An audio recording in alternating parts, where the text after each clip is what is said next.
Hi everybody, this is Sam Hunter at Hunter's Design Studio, and this little video is about the 14s patterns.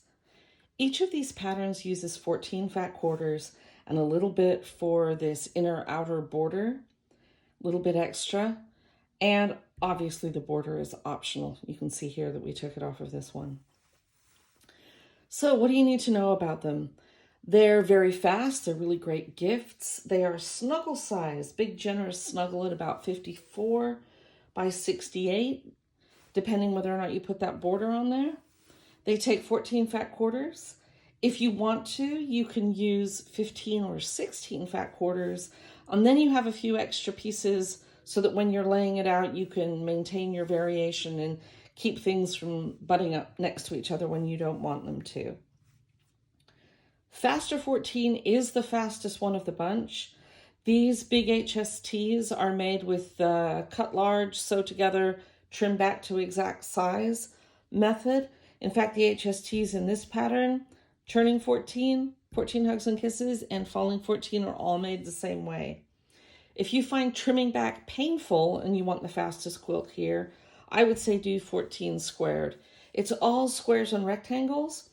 The major blocks have 1, 2, 3, 4 seams. In comparison, the major blocks in this guy only have 1 seam, but you do have the trimming going on. If you're going to use fabrics that have really large prints on them, number one, don't use 14 fabrics with large prints. Use them to sprinkle in as interest and feature, and then support them with blenders and solids. But I would say use this pattern for the large prints because they're really going to show up in these big HSTs. They can also show up in 14 on point, this larger square. But remember, with this square, it's cut on grain, so it's going to sit diagonally within the pattern. This is the way the grain's going to run in that particular square. 14 Hugs and Kisses is the same block, just colored a little bit differently depending which one you choose. You can also mix these up. You don't have to stay with just the shoe fly or the donut hole. You can mix and match depending on how your fabric is laying in this quilt. So it's kind of fun. And churning 14 happens to be one of my favorites because who doesn't love a really cute churn dash? If you do want to make this larger, this is a tip that we figured out. What you do is you put 2 side by side. I'm just going to scoop this out of the way. And you take the parts of the third one and you essentially cut this quilt in half and lay it across the top, and you'll get a queen size out of that.